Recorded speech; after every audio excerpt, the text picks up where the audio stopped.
Is bends rule. आज हम जानेंगे बेंड्स रूल क्या होता है, किसने दिया, कब दिया और ये क्या कहता है। तो जो बेंड्स रूल होता है वो हेनरी बेंड ने दिया था, किसमें, कौन से ईयर में, 1961 में। Given by Henry Bend in 1961। Bend's rule एक छोटा टॉपिक है, लेकिन फिर भी ये इनऑर्गेनिक केमिस्ट्री का एक इम्पॉर्टेंट पार्ट है। क्यों? क्योंकि ये हमें बताता है कि जैसे जो हमने हाइब्रिडाइजेशन पढ़ी है ना, कई तरह की हाइब्रिडाइजेशन पढ़ी, sp, sp2, sp3, बहुत सारी तरीके की, 6-7 तरीके की हाइब्रिडाइजेशन पढ़ी। तो ये हमें बताता है, मतलब इसका जो कहना है वो ये है कि जो s कैरेक्टर होता है, s कैरेक्टर मतलब s ऑर्बिटल वाला कैरेक्टर, तो जो s कैरेक्टर होता है वो जिसमें जितना ज़्यादा होगा उसकी इलेक्ट्रोनेगेटिविटी उतनी ज़्यादा होगी। वो अभी हम डिस्क्रिप्शन में देखेंगे।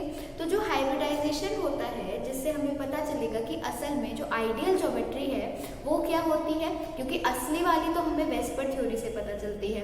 कैसे? क्योंकि वेस्पर थ्योरी में क्या होता है, वेस्पर थ्योरी ने क्या बताया कि लोन पेयर इलेक्ट्रॉन्स के रिपल्शन की वजह से किस तरीके से शेप जो है वो खराब हो जाती है। लेकिन हर हाइब्रिडाइजेशन की, हर तरह के संकरण की एक पर्टिकुलर ज्योमेट्री होती है। जैसे sp दी है, sp हाइब्रिडाइजेशन है तो उसकी जो आइडियल आदर्श ज्योमेट्री होती है वो कौन सी होती है, लीनियर होती है। इसी तरीके से sp2 की ट्राइगोनल प्लेनर, sp3 की टेट्राहेड्रल। तो ये तो हमें बताता है हाइब्रिडाइजेशन कि किस हाइब्रिडाइजेशन की कौन सी शेप होती है। वेस्पर थ्योरी हमें क्या बताएगा कि अगर सेंट्रल मेटल पर कोई लोन पेयर इलेक्ट्रॉन प्रेजेंट है तो उसके होने की वजह से किस तरीके से जो हमारी आदर्श आइडियल ज्योमेट्री होनी चाहिए थी वो नहीं होती है, चेंज होकर कुछ और हो जाती है। तो जो बेंड्स रूल है वो असल में होता क्या है कि जो हमारी हाइब्रिडाइजेशंस हैं, जैसे sp हाइब्रिडाइजेशन है, sp2 hybridisation, sp3, sp3d, sp3d2, sp3d3। अब देखो हर किसी में आपको s ऑर्बिटल दिख रही है, s हर उसमें है s ऑर्बिटल।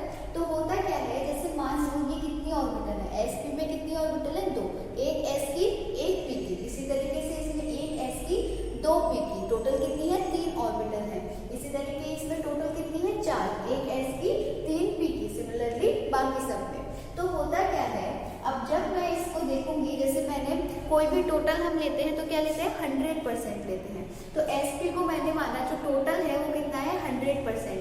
अब 100% में अगर मैं देखना चाहूँ कि केवल s ऑर्बिटल का, यानी कि केवल s कैरेक्टर कितना है, तो कैसे देखूंगी कि 2 ही ऑर्बिटल है, एक s है एक p है। तो टोटल 100 है, 100 में एक का निकालना होगा तो कितना हो जाएगा, 50%। कितना हो जाएगा, 50%। तो जो s है वो भी कितना परसेंट है, 50% है।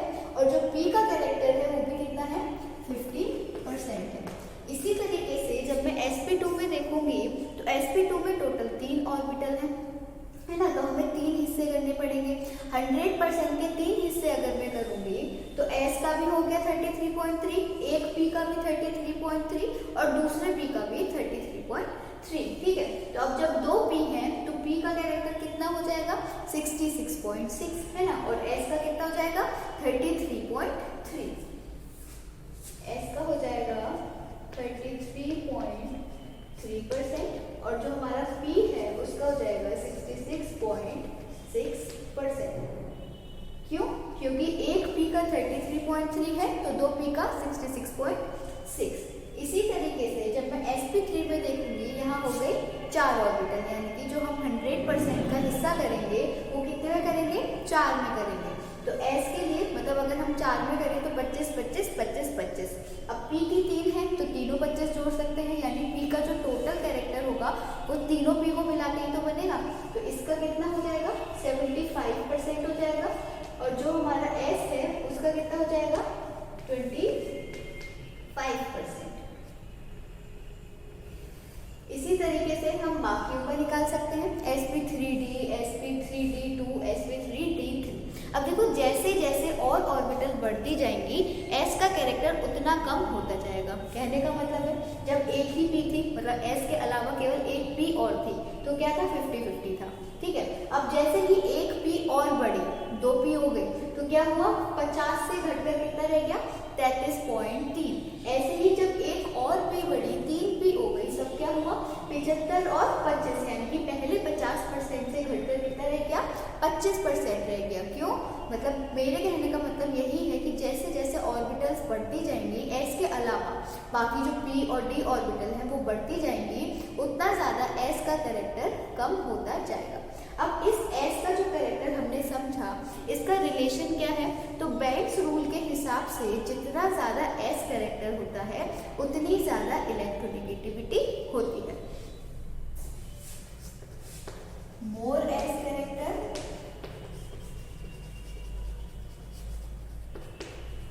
परसेंटेज वाला, ठीक है, मोर s character means more electro negativity. ठीक है, जितना ज़्यादा s कैरेक्टर उतनी ज़्यादा इलेक्ट्रोनेगेटिविटी। तो अगर हम इसका ऑर्डर देखना चाहें कि किस हिसाब से हम इलेक्ट्रोनेगेटिविटी के बेसिस पर इनको अरेंज कर सकते हैं, तो सबसे ज़्यादा इन हाइब्रिडाइजेशन में सबसे ज़्यादा इलेक्ट्रोनेगेटिव कौन सी होगी? sp। सबसे ज़्यादा कौन सी होगी? sp। फिर आएगा sp2, sp3, sp3d, sp3d2 and sp3d3। तो सबसे ज्यादा इलेक्ट्रोनेगेटिव हुई sp और हाइब्रिडाइजेशन। ठीक है, अब इसके बाद जो दूसरी चीज हमें पता चली, ये तो था कि s कैरेक्टर के हिसाब से इलेक्ट्रोनेगेटिविटी कैसे बढ़ती है। अब दो तरीके के बॉन्ड्स होते हैं। कैसा? एक होता है इक्वेटोरियल बॉन्ड, एक होता है एक्सियल बॉन्ड। तो एक्सियल बॉन्ड में क्या होता है? मतलब एक्सियल बॉन्ड होते हैं जो एक्सिस के अलोंग हो, एक्सिस होती है हमारी 3 x y z, तो जो एक्सिस के अलोंग होते हैं वो होते हैं एक्सियल बॉन्ड, और जो एक ही प्लेन में प्रेजेंट हो वो होते हैं इक्वेटोरियल बॉन्ड। इसे हम आसानी से एक एग्जाम्पल से समझ सकते हैं। जैसे मान लो हमने जो हमारी ट्राइगोनल बाइपिरामिडल ज्योमेट्री होती है वो किस तरीके से होती है?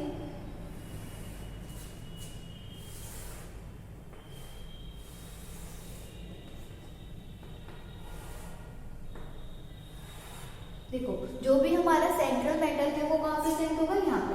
मान लो कोई भी मेटल है, कोई भी मेटल या नॉन एलिमेंट मान लेते हैं, कोई भी एलिमेंट हमारा यहाँ प्रेजेंट है, m कह दिया। बाकी जो इसके 5 बॉन्ड है वो इस तरीके से हैं, 1 2 3 4 और 5। अब इसमें देखना, मैं इसकी लेबलिंग करती हूँ, चलो इसी चौक से कर देती हूँ। देखो, जैसे मैंने इसको बोल दिया ए और ये हो गया B और B। तो ये जो आपको ए दिख रहे हैं, ये ए वाले ए दिख रहे हैं, ये ए वाले हैं इक्वेटोरियल बॉन्ड्स। कौन से बॉन्ड्स हैं? इक्वेटोरियल बॉन्ड्स, यानी कि जो एक ही प्लेन में प्रेजेंट हो वो होते हैं इक्वेटोरियल बॉन्ड्स। तो ये हो गए इक्वेटोरियल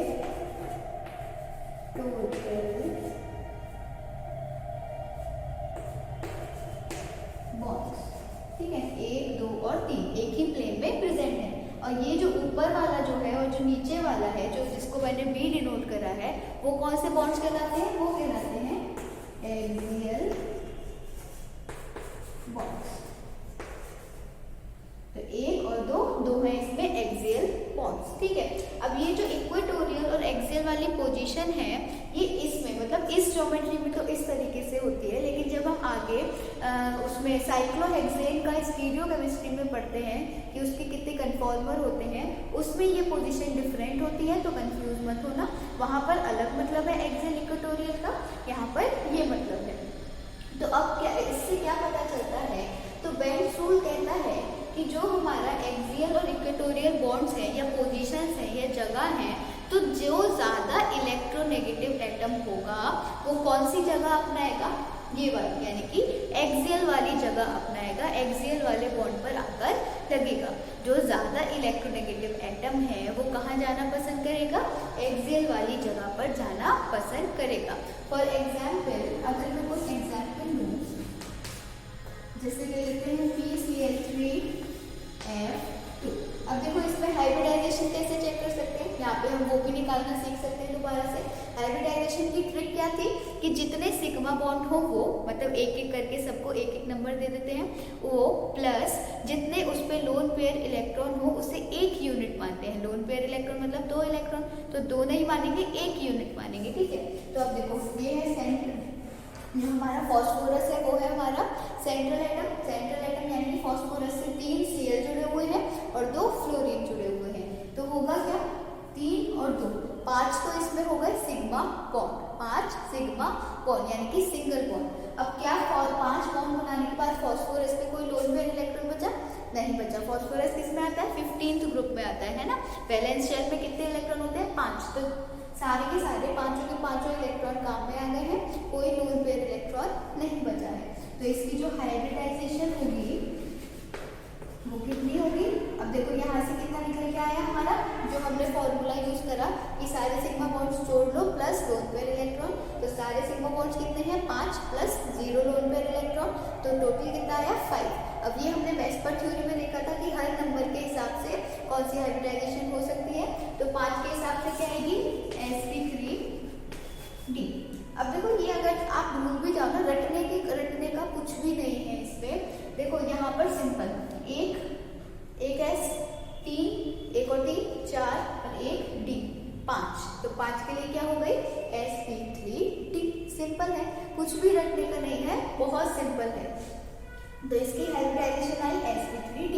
अब sp3d की जो हमारी शेप होती है वो क्या होती है? TBP यानी कि ट्राइगोनल बाइपिरामिडल। अब ये जो ट्राइगोनल बाइपिरामिडल है ये कौन सी शेप है? यही वाली शेप है, ये जो बन रही है यही शेप है ट्राइगोनल बाइपिरामिडल की। तो होगा क्या? क्लोरीन और फ्लोरीन में से ज्यादा इलेक्ट्रोनेगेटिव कौन है?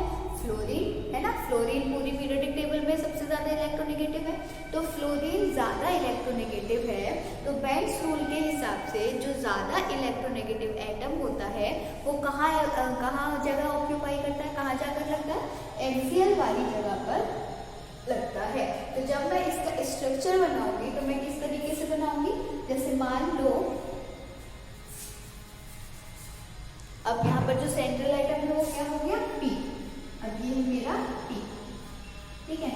तो P के साथ जो ये 3 Cl हैं वो 3 Cl तो आ जाएंगे इक्वेटोरियल जगह पर, और जो 2 F हैं वो कहाँ आ जाएंगे?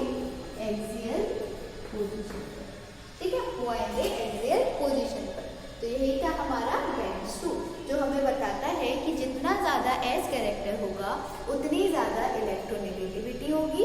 दूसरा कि अगर किसी एटम मॉलिक्यूल में 2 अलग अलग इलेक्ट्रोनेगेटिविटी वाले एटम जुड़े हुए हैं तो जो ज़्यादा इलेक्ट्रोनेगेटिव होगा वो कहाँ लगेगा? एक्सियल पोजीशन पर जाकर लगेगा।